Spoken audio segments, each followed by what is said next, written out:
తిరుపతిలోని air bypass రోడ్డులో ఉన్న ప్రముఖ షాపింగ్ మాల్ డీమార్ట్లో తాజాగా వెలుగు చూసిన ఒక ఘటన వినియోగదారులను విస్మయానికి గురిచేస్తుంది. నిత్యావసర వస్తువుల ధరలు ఆకాశాన్ని తాకుతున్న ఈ రోజుల్లో ఏకంగా 1 కిలో ఉద్దిపప్పు ధరను దాదాపు 3,000 రూపాయలుగా బిల్లు వేసి డీమార్ట్ సిబ్బంది తమ అతి తెలివిని ప్రదర్శించారు.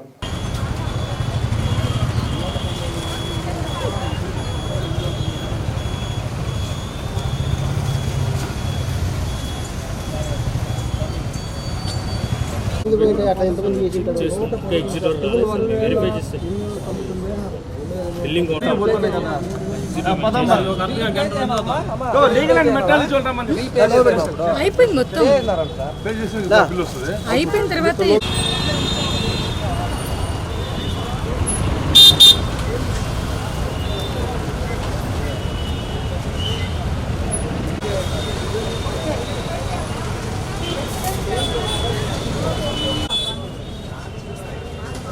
కూడా వెయిటింగ్ అయినా గంటల గంటలు వెయిట్ చేయాలా మేమే దొరికాను పిల్లకాయలు అట్లే చేయలేదు.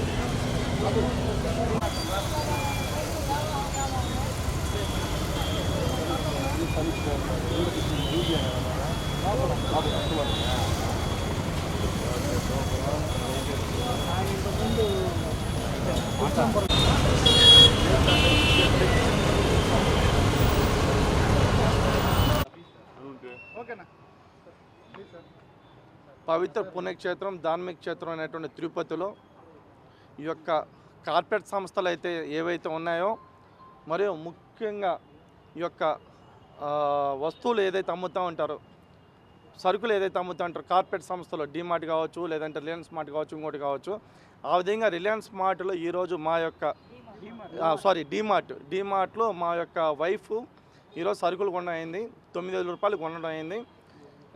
కేవలం ఒక ఉద్దిపప్పు 1.25 కేజీకి 2,800 రూపాయలు బిల్ వేయడం జరిగింది. దీన్ని మేము ఇంటికి వెళ్ళిన తర్వాత దీన్ని పరిశీలించిన తర్వాత మాకు చాలా దిగ్భ్రాంతికి గురైనాం.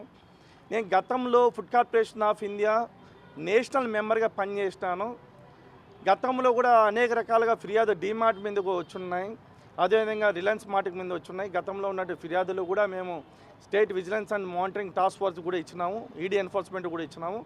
మరి సరే ఇది సరిదిద్దుకుంటున్నారు పోతున్నా అనుకున్నాము. అన్ఎక్స్పెక్టెడ్గా ఈరోజు కానీ చూసుకున్నట్లయితే తిరుపతి ఎయిర్ బైపాస్ రోడ్లో ఉన్నటువంటి డీమార్ట్లో ఇదొక మా యొక్క బిల్లు కేవలం ఉద్దిపప్పు అంటారు, మా రాయలసీమ భాషలో ఉద్దిపప్పు అంటారు.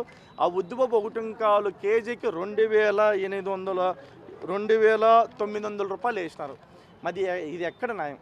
ఇదే విధంగా బడుగు బలహీన వర్గాల పేద ప్రజలు ఎస్సీ ఎస్టీ బీసీలు ఎంతోమంది నిరుద్యోగులు కావచ్చు, బ్యాంకుకు సంబంధించి ఉద్యోగులు కావచ్చు, దేవస్థానానికి సంబంధించి ఉద్యోగులు కావచ్చు, కింద స్థాయికి ఉన్నటువంటి ఉద్యోగులందరూ కూడా ఇక్కడికి వచ్చి సరుకులు కొనుక్కోవడం జరుగుతుంది. ఈ విధంగా అనేక రకాల మోసాలకు పాల్పడుతూ ఉంటే ఇది ఎక్కడి వరకు సమంజసం, ఎక్కడి వరకు న్యాయం? ఇది నేను దీన్ని తీవ్రంగా ఖండిస్తున్నా.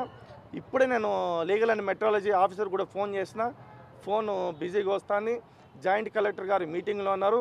దీనిపైన తక్షణమే చర్యలు తీసుకోవాలని డిమాండ్ చేస్తున్నా. ప్రజెంట్ వచ్చి నేను national schedule caste welfare council